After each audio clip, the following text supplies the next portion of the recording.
আমিনুল হকের পক্ষ থেকে এটা পাঠানো হয়েছে।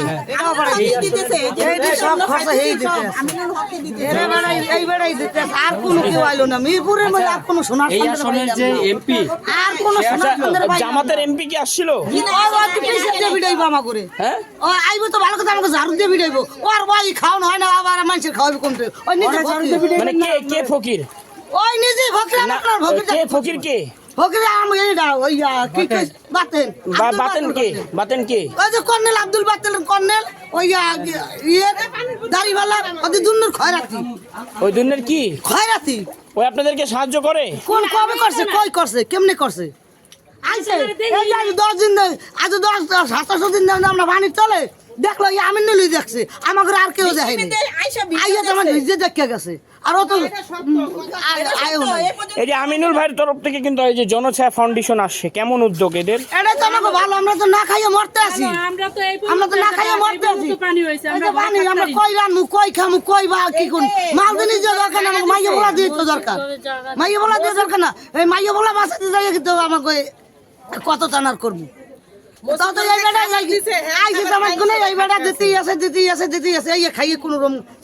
এখন যে খাবার দিচ্ছে সে কে চিনেন?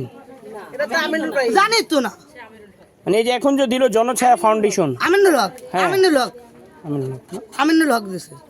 ঠিক আছে। জামাতের কেউ আসছে?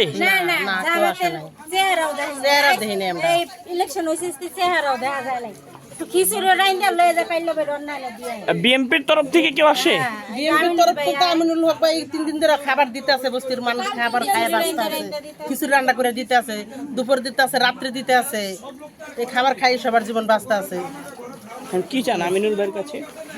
কি চাই, আমাকে একটু যে সুস্থ পুনর্বাসন দেখ, আমাকে একটু বস্তিতে আমরা কত পানিতে বাঁচবো কোন, আমরা কত পানিতে বাঁচবো এরকম কোন। জামাতের এমপি কি আসছিল? জি না, উনি কখন আপনাদের খেয়াল বা করলেন? কোনো কিছু আয় না, এমপি হইছে পাস করতে, আমাদের কেউ আসে না এনে জামাতের কোনো ইয়া নেই, এনে এমপি হইছে এর দরকার আছে না, আর হেরা এমপি বানাই দিছে পাবলিকের, ওনার এর দরকার পড়ে না। ঠিক আছে, মানুষ মরে যাক, তাতে কোনো কোনো সমস্যা নাই। কথা কি কইছি বোঝেন না? জনগণের দেহার দায়িত্ব, মনে ভোট পাইলি সব মনে করেন একজন মনে করেন পিরপিন মাস্তান হয়ে যায়, কথা বোঝেন না? দেশের রাজা হয়ে যায়। হেরা হওয়ার দরকার কি? বস্তিতে কোনো মানুষ থাকেনি, এখন কাছে মানুষ মনে না, টাকালার পিছনে সবাই দৌড়ায়। জনগণের এই দুর্ভোগের ভিতরে আছে, এটা দেখে লাভ নাই। এরা দেখলো তো এরা এই সমস্যার সমাধানই করতো। আমিনুল হকের তরফ থেকে কেউ আসছিল? আছে, তরফ থেকে লোক আছে, এদের লোকের কাজ করতে যাই করতে এরা করতে আছে, এরা মনে না করে রয়নি, এরা বহুত কিছু করছে, খোঁজ খবর ব্যবস্থা নিতে আছে, মানুষের থাকার ব্যবস্থা করতে আছে। হ্যাঁ, এমপি হয়েছে এর দরকার নেই, জনগণ ভোট দিয়েছে এর দরকার নেই। বসছে মনে করেন এমপি মন্ত্রী, হেরা ওইলি তো ওইটালি ছাইরা দেয়। বাংলাদেশ গণপ্রজাতন্ত্র মন্ত্রী, বাংলাদেশ সরকারের যুব এবং ক্রীড়া প্রতিমন্ত্রী আমিনুল হক ভাইয়ের লোকজন এখানে আসছিল। তখন পানি ছিল না, বুঝেন, তখন পানি ছিল না।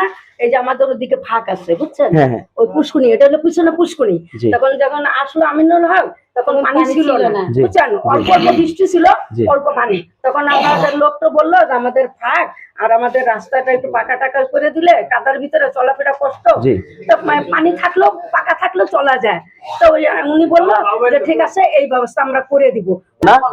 আপনারা আমাদের যুব এবং ক্রীড়া প্রতিমন্ত্রী জনাব আমিনুল হক ভাইকে কিছু বলতে চান, তাহলে সরে বলেন। হ্যাঁ, বলতে চাই যে আমাদের উনির কাছে একটু চাই যে আমাদের পানি টানি করে দিক, আমাদের রাস্তাঘাট আপনাদের পানি নিরসন করে দিক, এবং পরবর্তীতে যেন আপনারা এই বিপদের সম্মুখীন না হন, এই আহ্বানটি আপনারা আমাদের থাকার রাস্তাও নাই, আমরা রাস্তায় যে থাকবো ওইটাও জায়গা নাই। আচ্ছা, আমরা যুব প্রতিমন্ত্রী জনাব আমিনুল হক ভাইয়ের সৌজন্যেই আমরা আসছি, আমরা জনছায়া ফাউন্ডেশনের পক্ষ থেকে।